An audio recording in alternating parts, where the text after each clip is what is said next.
The door creaks open, and the scent of fresh paint hits me before I even step inside. Still, I stand frozen in the doorway, staring at what was once my bedroom, now a guest lounge. As the hum of the air conditioner fills the silence, I reach out and touch the unfamiliar couch where my bed should be. While the betrayal of my own daughter, Megan, stings, that's when it hits me. She thought I was weak, that I wouldn't fight. I'm not leaving without a fight. They'll be left with nothing but borrowed furniture. Before we begin, may I ask, where in this big, beautiful world are you listening from? It's always a quiet honor to know who's sharing this space. Drop it in the comments, and don't forget to subscribe. Grace wakes slowly in the sterile haze of the hospital room, her body aching in places she didn't know could ache. The anesthesia still lingers in her limbs, but it's the confusion that pulls her into full awareness. Her mind feels foggy, but the unease is sharp. She reaches for her phone, the cool glass feeling like a lifeline in her trembling hands. No new messages. A tightness forms in her chest. She scrolls absently through Instagram, her thumb moving slowly over the screen. It's a habit, mindlessly flipping through the world's snapshot of happy moments and updates. But then, something catches her eye. A post from Megan. The bright smile in the photo sends a shiver through Grace, turning old rooms into fresh spaces. The picture shows what was once Grace's bedroom, now reimagined, repainted, completely stripped of anything familiar. There's a new couch where her bed should be, soft pastel cushions piled neatly on the floor. Grace's heart sinks. She's too exhausted to react, but a wave of panic begins to rise in her chest. A soft knock at the door interrupts her thoughts. Carly enters with a bouquet of flowers in her hands, her brows knitting together as she notices the expression on Grace's face. "Grace, why is there a couch in your bedroom?" Grace doesn't answer right away. She stares at the screen of her phone, her fingers lingering on the photo. She wants to say something, to confront Megan, but the words stick in her throat. "I'm sure it's nothing," she says weakly, even though she knows it's everything. Carly's voice is gentle, cautious. "You can't go back there just yet. You need rest." But Grace is already pushing the covers off. "I need to go home." The urgency in her voice surprises them both. Carly hesitates, but Grace doesn't wait. She demands an early discharge from the nurse. The ride home in the medical van is slow, the streetlights outside casting long shadows on the pavement. She stares out the window, her mind racing, replaying the photo over and over. Her bedroom, gone. When they arrive at the house, the front door is locked. Grace's stomach churns. She hadn't expected it to feel like this, like her own home has become a stranger. She rings the doorbell, but no one answers. She knocks again, louder this time, and then the door creaks open. Megan stands in the doorway, a bright, almost forced smile stretching across her face. "Don't freak out. You'll love the new energy. We made it perfect for you." Grace's throat tightens. She steps forward, but the feeling of stepping into someone else's life chills her to the bone. She looks at Megan, her voice steady but cold. "This was never your decision to make." Megan's smile falters for a fraction of a second before it's quickly replaced with the same fake brightness. "You'll get used to it. Just think of it as a fresh start." Grace steps inside, but it doesn't feel like her home anymore. It feels foreign, alien. There's the couch from the Instagram post, sitting in the center of the room where her bed used to be. The soft lighting casts an artificial glow over everything. The room looks like a showroom, not a home. Grace takes a deep breath. This is not my house anymore. As she passes Megan, the door clicks shut behind her. The finality of the sound is the only thing that feels real now. Grace hesitates as she steps further into the room, feeling the foreign chill of the new decor settle around her. The couch, still out of place in a room that was never meant to hold one, sits like an alien artifact. Its soft pastels, a mockery of the familiar warmth she once cherished. Megan watches her, a forced cheer in her eyes. "We thought it'd help open things up for guests and holidays," she says, her voice too bright, too rehearsed, like she's selling a product. Grace stands in the doorway, taking in the space, fighting the sting in her chest. Her gaze shifts from the couch to the lamps, to the newly painted walls, to the strange arrangement of pillows. Everything is wrong. The air feels dense with a kind of sterilized optimism. You thought, she echoes, her voice thick with something between disbelief and quiet anger. I need to make everything disappear. Quietly, Grace said as they sat down, her voice low but steady. The gravity of the words settled between them, heavy with unspoken truths. She had been passive for too long, no more. Diane didn't flinch, simply nodding and understanding. I'll ensure it's done discreetly, but we need to act fast. Megan's already started making moves. Grace stiffened, her eyes narrowing as she thought of the photos Megan had shared online. The house was being staged, pillows fluffed, nameplates removed, everything stripped of its history. It wasn't just the house that was being sold. It was her life, her identity, being transformed without her consent. I saw the photos, Grace said, her voice colder now. Everything is being rearranged to suit someone else's idea of perfect. It's not my home anymore. Diane glanced down at her notebook, scribbling a few notes. We'll stop that. I've checked the county records. Your house is still fully in your name. You're in control. Grace exhaled, but the tension in her chest didn't ease. She knew she couldn't afford to wait much longer. Megan had been too brazen already, too confident that Grace would just roll over and let things happen. I need to set up a trust, Grace said firmly, looking Diane in the eye. I want everything, my assets, my house, secure. I want it all protected, so they can't get to it. Diane nodded, her expression professional but empathetic. We'll create a trust with a no-contest clause to prevent any further attempts at manipulation. I'll also freeze any unauthorized financial activity immediately. Grace nodded, feeling the first real sense of control since this whole ordeal began. But there was one more thing on her mind. Carly, she said, her voice soft but certain. She's been helping me with some of the documents, and I need her to have more authority. I want her co-managing the papers, in case of an emergency. Diane's gaze flickered for a moment. I can make that happen. It's unusual, but if you want Carly involved, I'll draw up the paperwork to make it official. Grace's stomach tightened with the knowledge that she was setting the wheels in motion. This was it. She was taking back control, no matter the cost. Thank you, Diane, Grace said quietly. Let's move fast. I don't want them to think they can pull the strings anymore. Diane stood up, tucking her notebook under her arm. I'll have the documents ready within the week. We'll move quickly, and everything will be in place before they even realize what's happening. Grace watched Diane walk back toward her car, a sense of purpose filling the space, where there had once been only fear. She was no longer a passive participant in her own life. Now she had the power to make the decisions, and Megan and Trent would learn soon enough that this fight was far from over. Grace stood in the kitchen, holding the seller's packet in her hands, her fingers trembling. Her house, was listed for sale. It wasn't a mistake or some misunderstanding. Megan and Trent had moved forward without her, without even asking. She turned to Trent, her voice sharp with barely controlled anger. Why is my house in a seller's packet? Trent looked up from his coffee, a faint smirk playing at the corners of his mouth. We were just exploring options, Grace. You're overreacting. Grace's chest tightened. She fought to keep her voice steady. Exploring options. My house is not an option to explore without my say. Megan appeared in the doorway, her expression a mix of feigned innocence and irritation. We thought it would be easier for everyone, she said. A thin smile stretched too tightly across her face. We're just planning ahead. Grace's heart hammered in her chest. She wanted to shout, to scream that this was her home, not a piece of property to be shuffled around for someone else's convenience.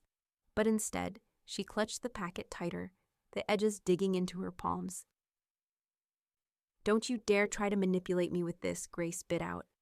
This is not about planning ahead. This is about you trying to take control of my life. Trent shifted uncomfortably, but said nothing.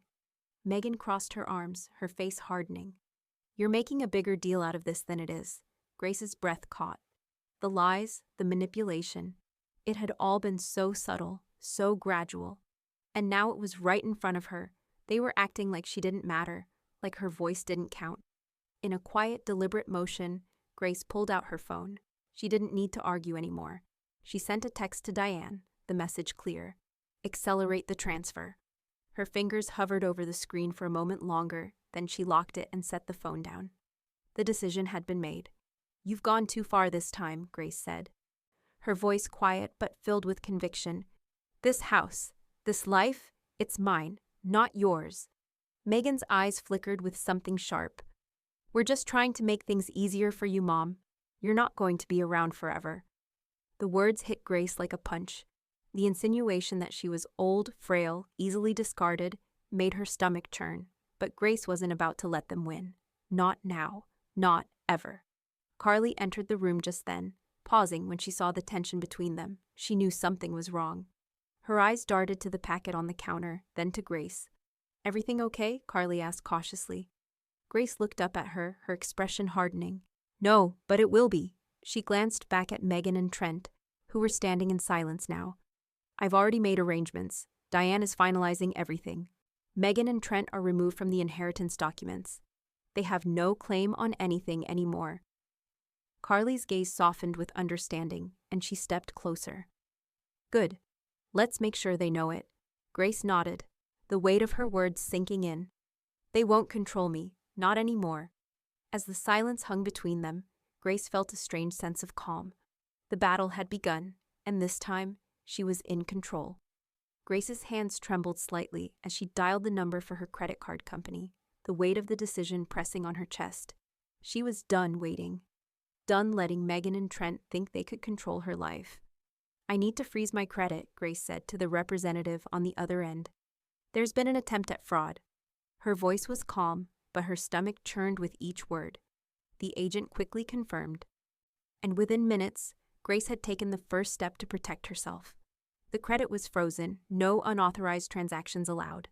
But this was just the beginning. There was still much to do. The fallout didn't take long. Diane, ever efficient, had already sent the necessary documents to the lender, proving Megan's total lack of ownership. It was all in Grace's name. Legally, it had always been. But Megan wasn't going to take this lying down. Grace had barely finished confirming the credit freeze when Megan stormed into the room, her face flushed with rage. "Are you trying to ruin us?" Megan's voice was sharp, angry. It was the kind of accusation that Grace had expected but was still taken aback by. Grace met her daughter's glare with calm resolve. "No, I'm correcting an assumption." Megan's eyes flashed with something cold. "This isn't right, Mom. You're being unreasonable." Grace's heart pounded in her chest, but she didn't let it show. She wasn't being unreasonable. She was taking back what was hers. Before Grace could respond, her phone buzzed in her pocket. She pulled it out to see Jonah's name on the screen. The distance between them had stretched for years, but now, here he was, calling. Grace answered the phone with a steady breath. "Mom," Jonah's voice came through, tense and confused. "What the hell is going on?" "I'm taking care of things," Grace replied, her voice firm. She didn't need to explain further. Jonah would understand or not. There was silence on the line. Then Jonah spoke again, softer this time. "I'm coming. I'll be there soon." Grace ended the call and looked up at Megan, who was still standing with crossed arms, fuming. "What happens next, Mom? What do you want me to do?" Megan's voice was strained. "I want you to leave me alone," Grace said quietly. "I've already made the necessary arrangements. Diane's handling everything. You're removed from the inheritance documents. Everything's locked down." Megan's face tightened, but she didn't speak. Trent, standing in the corner, remained silent as well. Grace didn't care. She had already made her peace. Carly entered the room just then, her face tight with concern. She had been busy upstairs, cataloging the things that had been moved or taken from Grace's room. Family heirlooms, small sentimental items that had once filled her space. "I've started cataloging everything," Carly said, her voice low. "They've taken more than I expected. I'm keeping track of it all." "Good," Grace replied, feeling a sense of relief. Carly was by her side in this, and that meant everything. Grace turned back to her bedroom, the mattress still on the floor, the room a shadow of what it had once been. She didn't care about the disarray. She didn't care about the emptiness. What mattered now was that she was taking control. She sat on the mattress, feeling the weight of everything she had to do, but for the first time, the weight didn't feel suffocating. She was no longer a passive participant. She was taking back what was hers, and nothing would stop her now. Grace stood by the window, watching as the light filtered through the trees. It should have been peaceful, the view from her favorite spot, but today it felt like a trap. The house, once a warm and welcoming space, now felt like a battleground. She wasn't surprised when Megan and Trent walked in together. Their steps were calculated, their expressions carefully composed, as if they were about to deliver some kind of announcement. Grace had already received enough silent cues to know what was coming. It had only been a matter of time. "We've made a decision," Megan started, her voice eerily calm, her smile more of a tight mask than anything genuine. "We're moving you into assisted living. It'll be easier for everyone." Grace's blood ran cold. She didn't move, not even an inch. She couldn't. The words hung in the air, thick and suffocating, as if they were some kind of decree she was supposed to accept without protest. Grace finally turned, her gaze hard. "What makes you think this is your decision?" Megan's smile faltered, but Trent stood by her side, silent. His hands were in his pockets, his face impassive. "We've been discussing it for a while now," Megan continued, voice forced as she tried to hold on to the illusion of control. "You're not getting any younger, and it's just easier this way." Grace's chest tightened with a mixture of disbelief and rising fury. She wasn't just some frail old woman who could be moved like an object. This was her life, her home. "I don't need you to make decisions for me," Grace bit out, stepping toward them. "I can still take care of myself." Megan tried to soften the blow, but her words fell flat. "Mom, we just want what's best for you. It's not about control."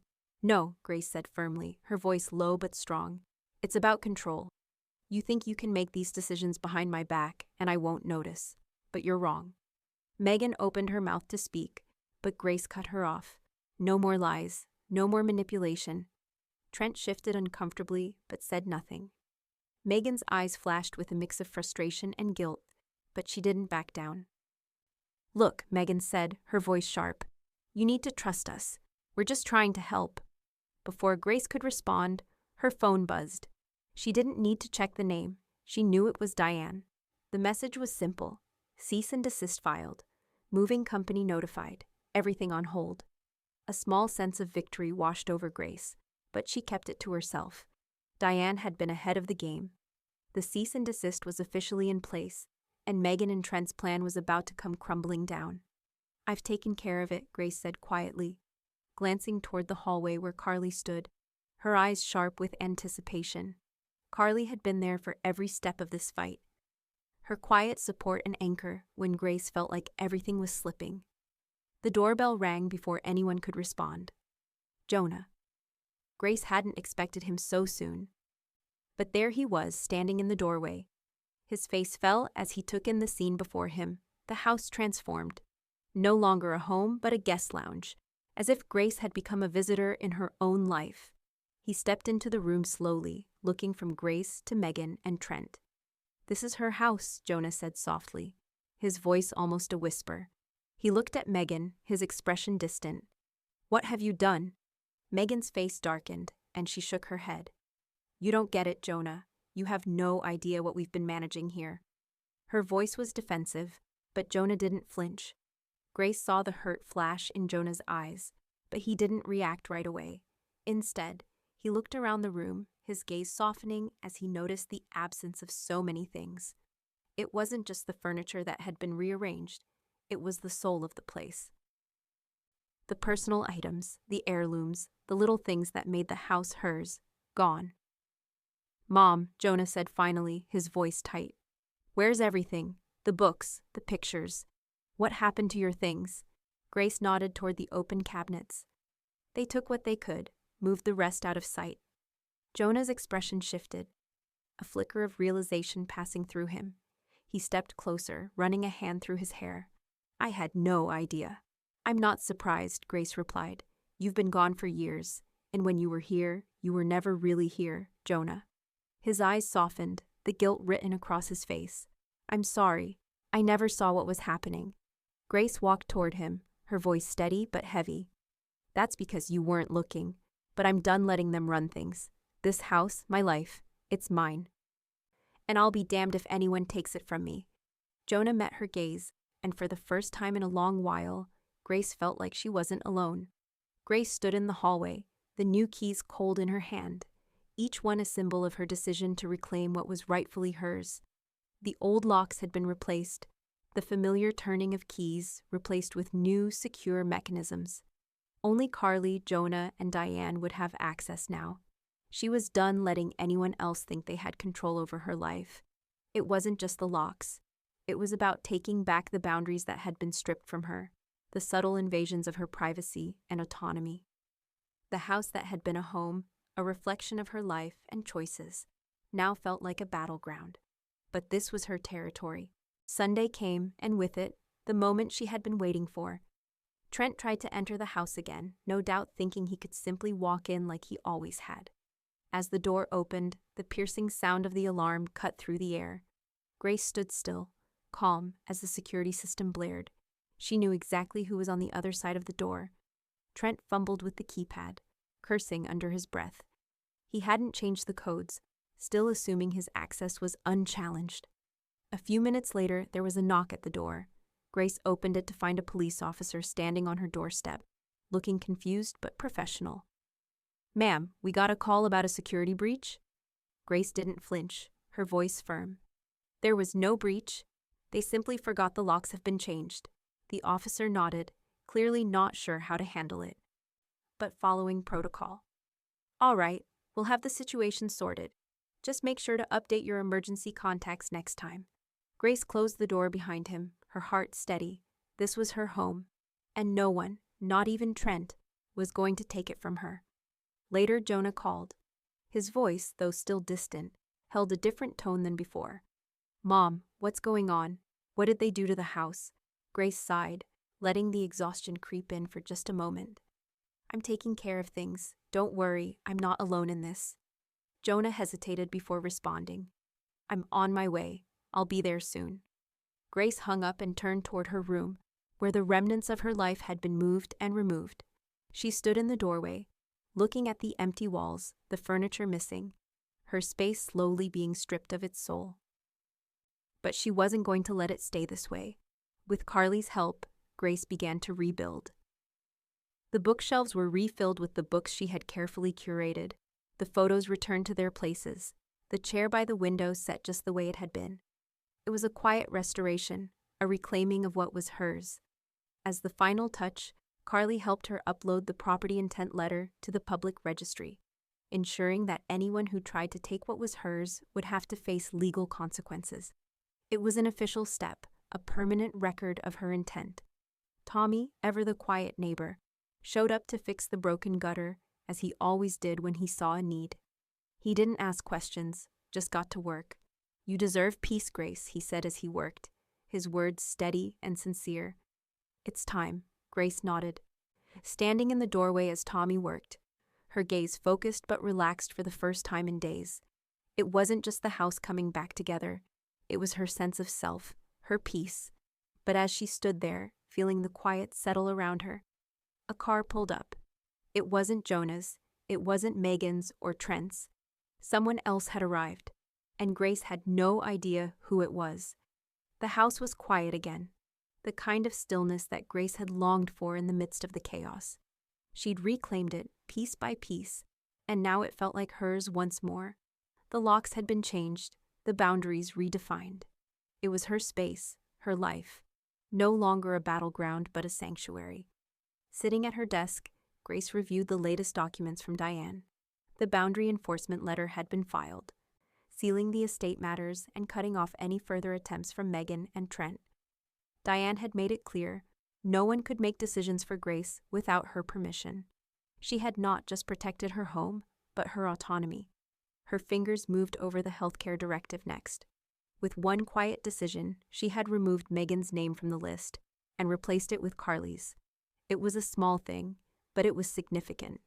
Carly had been the one to stand by her, to see through the chaos and offer real support. Now legally, Carly would be her emergency contact. The lines had been drawn, and Grace was no longer a passive participant in her own life. The phone rang, snapping Grace out of her thoughts. It was Jonah. "I'm staying," Jonah said as soon as she picked up. "I've extended my trip. I'll help you organize everything. Get the documents in order." Grace felt a weight lift from her chest at his words. She hadn't expected Jonah to stay, but now, hearing his voice, she could feel the distance between them shrinking. This was a new beginning. I don't need apologies, Grace replied softly. I want peace. Jonah didn't hesitate. You'll have it. I promise. The call ended, and Grace allowed herself a moment of relief. Jonah was here, truly here. He was ready to help, to support her in ways he hadn't before. For the first time in a long time, Grace felt like she could breathe again. That evening, she stood in the kitchen, preparing a quiet meal. Carly, Jonah, and Tommy would be joining her, people who understood the weight of what had happened, people who had stood by her. For the first time in a long time, there would be no tension, no arguments, just warmth and connection. The doorbell rang, and Grace smiled as she opened it. Jonah stepped in first, followed by Carly with a bottle of wine, and Tommy with a small wrapped gift. His ever-present kindness had been a quiet anchor throughout everything. Thank you, Tommy, Grace said, accepting the gift. You've been a good friend. Tommy smiled, his voice steady and sure. You deserve peace, Grace. You've earned it. The dinner table was simple, nothing extravagant, just comfort food shared among friends. Laughter filled the room as Jonah shared stories from his trip. Carly teased him about things he'd missed, and Tommy told one of his quiet, humorous tales about the neighborhood. For the first time in a long while, Grace felt at ease. The house, the people around her. It was a space of healing, a moment of calm in the storm. She wasn't alone anymore. As they ate, the laughter and conversation flowed freely. There was no pressure, no hidden agendas, just the warmth of people who cared. Grace felt the knot in her chest begin to loosen. For so long, she had been fighting battles she didn't choose. But now, for the first time in months, she felt like she was finally at peace. She wasn't just surviving. She was living again. The weight of the past few weeks had been heavy, but as she looked around the table at the people who had supported her, Grace realized she had finally found her strength. Her fight had been hard, but it was worth it. She was in control of her own life again, and no one could take that away from her. The warmth of the evening wrapped around her, and for the first time, Grace allowed herself to relax fully. She was home. The air in the living room was still, the faint hum of the refrigerator, the only sound that broke the silence. Grace sat at the old wooden table, staring down at the legal documents spread out before her. The weight of them wasn't just in the ink, it was in what they represented, finality. This wasn't just about protecting her property anymore. This was about securing her legacy, taking full control over what was hers, and making sure no one, especially Megan and Trent, could take it from her. Her fingers brushed over the paper, feeling the cold seal of her final decision. Carly would be her primary trustee, her future heir. The ownership clause had been updated, with survivorship rights written clearly in her favor. Carly had stood by her, unwavering. Now, legally, she would have the power to take care of what Grace couldn't. Grace picked up the phone and dialed Diane. The call was brief, but direct. Make it official, she said. No more questions. When she hung up, a small, almost imperceptible weight seemed to lift off her shoulders. The fight, in many ways, was over. And yet, the final step was still to come. The doorbell rang, and Grace, for the first time in a while, found herself walking toward it without hesitation. Jonah stood at the threshold, the worry in his eyes replaced by a steadiness that Grace hadn't seen before. He'd been with her through it all, and now, in the midst of it all, she realized how much she had needed him. I've been thinking, Jonah said softly, stepping inside. They never even asked how you were, Mom. No one cared. They just assumed. Grace smiled faintly, a sense of peace washing over her. I know, Jonah. But it's over now. Jonah nodded, his voice quieter. They never thought you could stand up for yourself. She didn't answer immediately.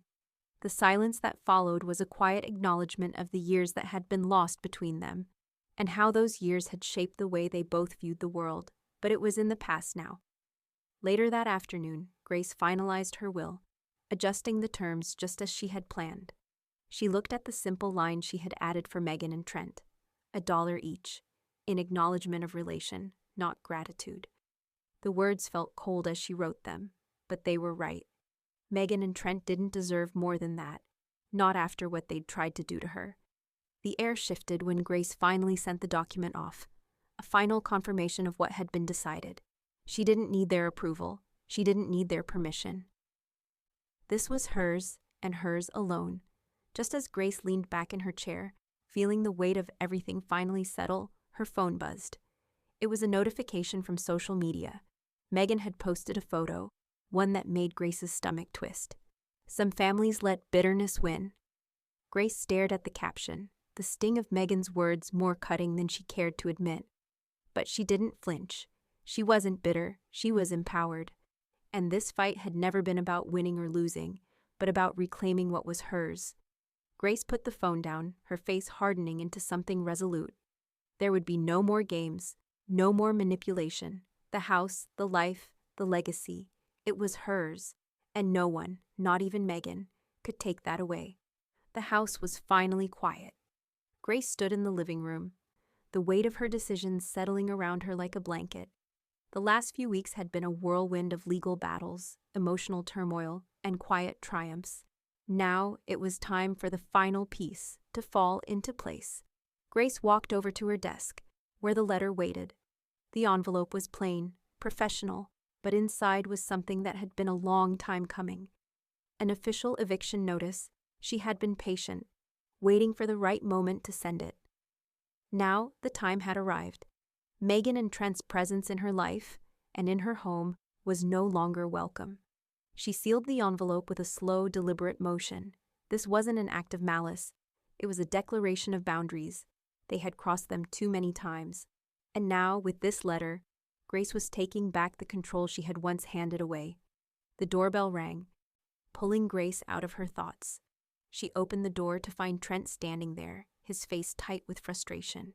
He didn't speak at first, just stood there, glaring at her, his posture defensive. "Trent," Grace said evenly, "if you're here to argue, you can go. I'm done." Trent's jaw tightened. "You think this is going to end well for you, Grace? You've ruined everything. You've already lost." Grace felt a flicker of anger rise, but she kept it in check. "You're wrong. I'm just getting started." As Trent turned and left, muttering curses under his breath, Grace knew there would be more to come, but she was ready. Later that evening, Carly arrived with a familiar gleam in her eye.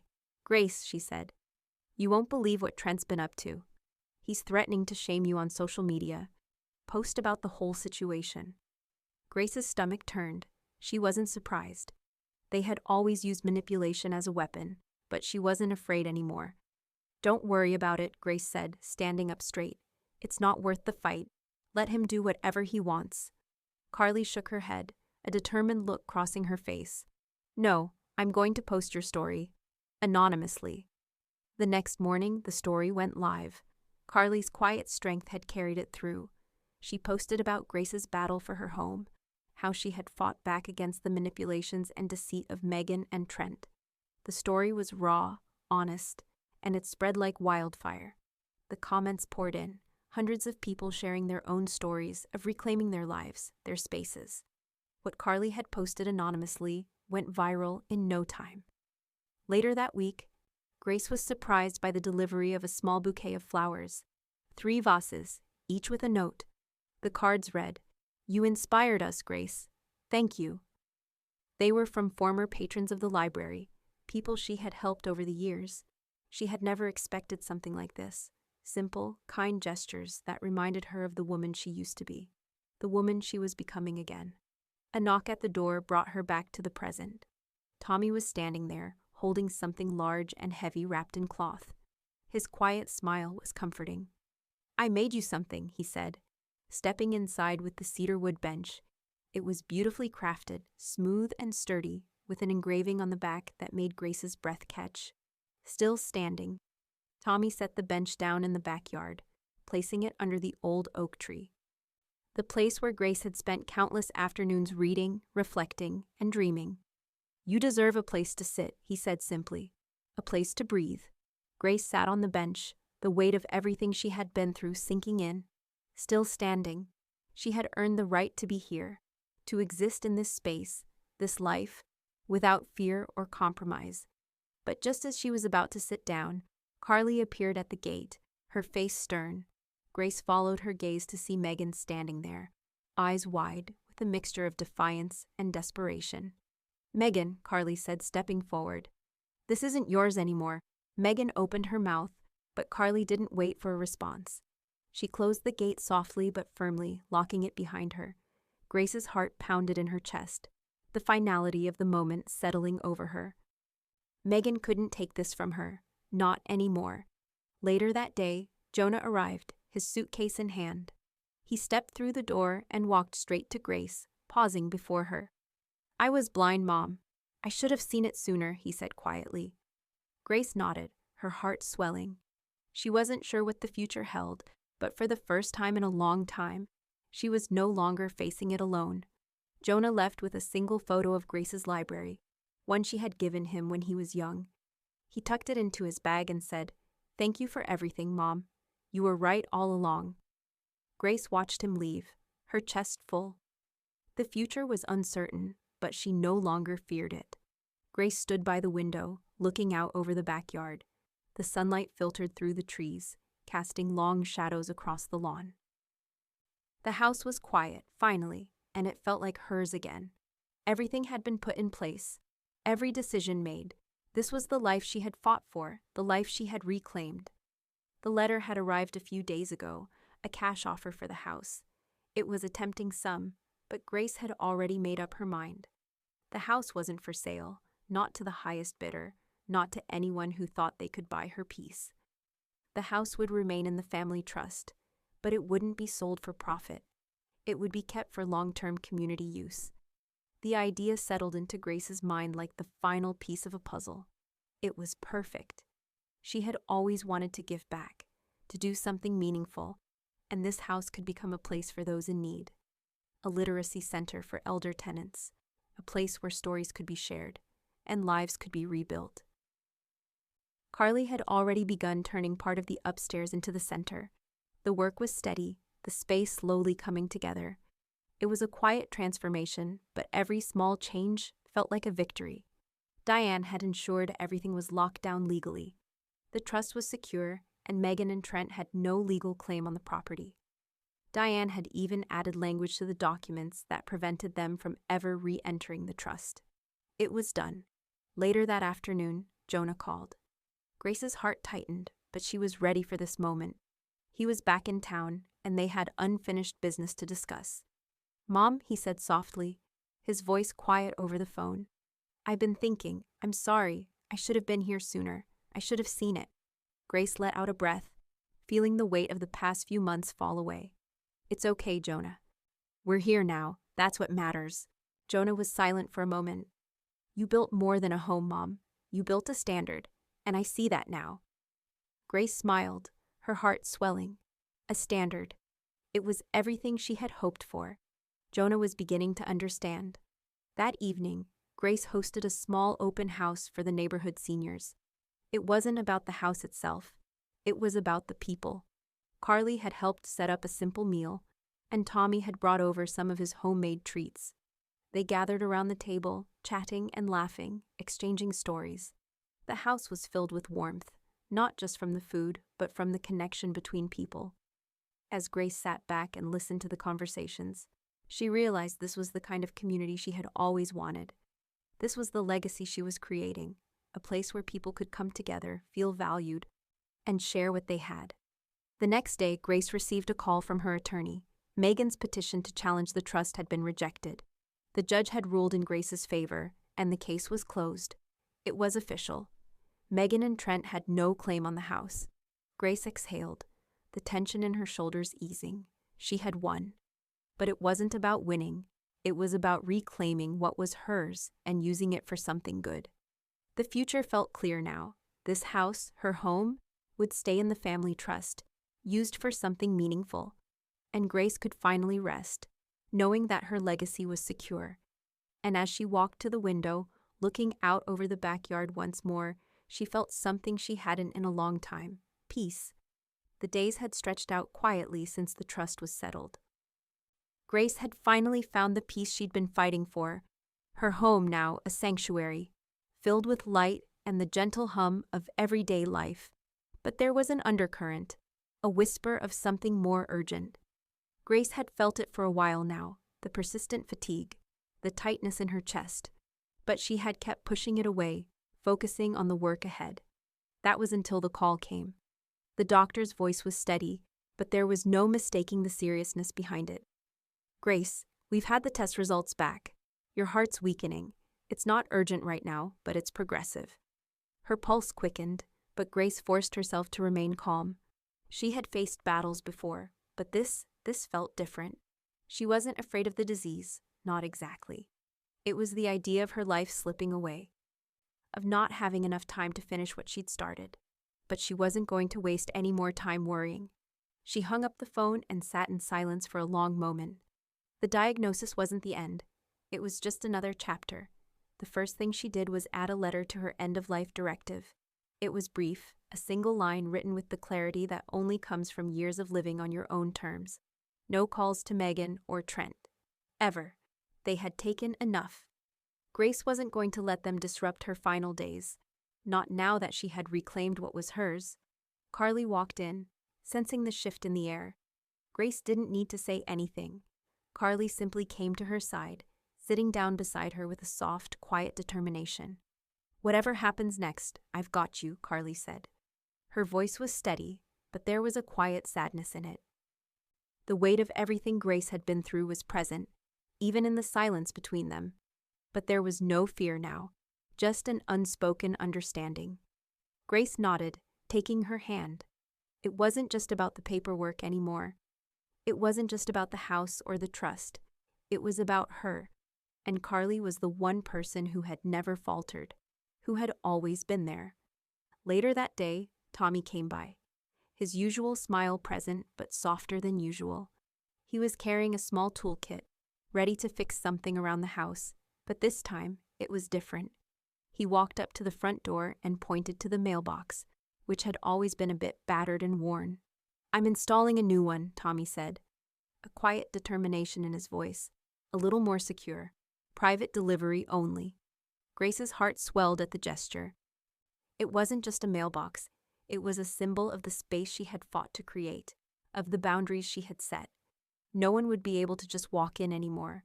No one could force their way into her life. Not Megan, not Trent. After Tommy finished, Grace walked out into the backyard and stood by the oak tree. The bench Tommy had made was still there, and she sat for a long while, the silence of the moment settling into her bones. There was something bittersweet about it all, about the peace she had finally found. The phone buzzed, pulling her from her thoughts. She didn't have to look at it to know who it was. The message was from Diane. "Everything is locked in. All future decisions are now under Carly's authority." It was final. There were no more loose ends. Everything was in place. Grace stood, taking one last look at the house, the home she had reclaimed, the life she had built, and knew that whatever came next, it would be on her terms. She felt no regret, only a quiet certainty. She was ready. The house was still. The air felt thick with the weight of everything that had led to this moment. Grace sat at her desk, the soft light of the late afternoon casting long shadows across the room. She had done everything she could to make her peace, to build a life she could be proud of. And now it was time to ensure her wishes were crystal clear. With slow, steady hands, Grace recorded the message into the phone. "This house never owed you. I was never your backup plan." The words were simple, but they carried the weight of everything she had endured. The years of manipulation, the lies, the endless push to be something she wasn't. This was her life, her home, and she would not let them rewrite it. She saved the message, her finger hovering for a moment over the send button, but she hesitated. Megan and Trent wouldn't hear it, not the way it was meant. The silence would speak louder than anything she could say. They were not invited to this final chapter. Grace's will had been updated with a rotating use clause. Carly would have the ability to house any caretaker or tenant who needed it. The house would continue to serve a purpose, a space for healing, even after Grace was gone. It wasn't just about the walls. It was about the legacy that would live on, no matter what Megan and Trent might think or do. The next morning, Grace received another attempt at reconciliation from Megan. A bouquet of flowers, a note, grief mixed with guilt. The words in the note were a half-hearted attempt at apologies, a last-ditch plea for Grace to bend. to let go of the decisions she'd made. Grace stared at the flowers, the message, and without hesitation, she set them aside. She didn't need to read the note. It was the same empty gesture she had seen too many times before. She hadn't even opened the envelope before placing everything back on the table. They were done. Later that afternoon, Jonah called, and Grace knew exactly what he would say. His voice, once hesitant, now held an edge of certainty. "Stop trying to spin this, Mom. You earned the silence." His words stung, but not in the way they once might have. Grace felt a small wave of relief wash over her. Jonah had always been caught between two worlds, his and the one she had fought to build for herself. But now, he was finally understanding the weight of what she had done. It wasn't about revenge. It was about reclaiming her life. As the sun began to dip lower in the sky, Grace sat on the porch, her favorite chair creaking under her weight. Carly joined her, a quiet presence, sitting down beside her with a soft smile. Tommy followed shortly, bringing a cup of tea. The three of them together, quiet, content, at peace. There was no rush to fill the silence. They didn't need words to understand each other. For the first time in years, Grace felt like she wasn't just surviving, she was living. The sky darkened slowly, the cool evening air settling in. It wasn't a sudden change, just a steady, peaceful descent into night. Grace closed her eyes, the weight of everything she had fought for no longer feeling heavy, but gentle, like a long exhale. Her body, tired but satisfied, relaxed into the chair, her breath slowing. Carly and Tommy were there. There was no need for anything else. This was where Grace had always wanted to be, surrounded by the people who mattered most. The house was hers, in every sense of the word. And now, so was the future. With one final breath, she let go. The sky darkened fully, the last light of day slipping away. Grace was at peace. The days after Grace's passing were quiet, the house now carrying an air of stillness, as if even the walls were grieving. Carly had moved fully into the house, her name now on the mailbox. It was hers in a way that only time and Grace could grant. A home that was once Grace's, now lived in by the one person who truly understood its worth. The trust had been enforced, as Grace had always intended. The no contest clause nullified any chance Megan or Trent had to challenge her will further. Grace had taken her final stand, and now, in death, it was official. No one would alter her decisions again. Jonah, though distant for so many years, had come back to retrieve one keepsake, something simple, something Grace had given him when he was just a boy, a library card. He kept it in his wallet, a memento of the days before life had gotten complicated. It felt right to carry it with him, the weight of it a reminder of his mother, of the strength she had shown even when he hadn't been around to see it. Meanwhile, the literacy center Grace had envisioned was now up and running, just as she had wanted. 12 volunteers had shown up to help, some of them old neighbors, others strangers who had been drawn in by the story that had gone viral. It was a testament to the impact Grace had made in her quiet, steadfast way. The room, once her living room, was now filled with books, with people, with purpose. Carly had kept Grace's chair, the one by the window, right where it had always been. It was untouched, the space around it filled with the energy of those who now filled the house. It was a fitting tribute to Grace's life and her quiet resistance. But even as the house blossomed into something new, there were still echoes of the past. One afternoon, as Carly sat on the porch, sipping tea, she saw Megan drive by slowly, her car creeping past the house. She glanced over, eyes scanning the porch, the people, the laughter drifting from inside. For a brief moment, the world stood still. Megan's face hardened as she realized what had happened. She saw the peace, the purpose, the life that had returned to the house, and in that moment, she knew she had lost. Megan's gaze lingered, but she didn't stop. She kept driving. Inside, Carly continued to sit on the porch, the soft sounds of the neighborhood surrounding her. A finality settled over the house, the kind of finality that couldn't be undone. The plaque on the door, which Grace had insisted on having placed before her death, read, "You moved my bed without asking. I moved my legacy without telling." It was simple, yet profound. a statement that would remain long after the last person left. Grace's legacy was now etched into the fabric of the house and into the hearts of those who had experienced the quiet power of her life. Carly stood up, walking to the front door, running her fingers over the plaque. It felt like the closing of a chapter. She stepped inside, the sound of the door closing behind her soft but final. The house, her house, was no longer a symbol of loss or betrayal. It was a place of peace, of belonging, and it would remain that way for as long as she had breath in her body. Grace had fought for this space, for this life, and now it was hers to protect. And in the end, Grace had left them with nothing but borrowed furniture, nothing but the echoes of their mistakes, and the unshakable knowledge that some things, like a home and a legacy, cannot be taken.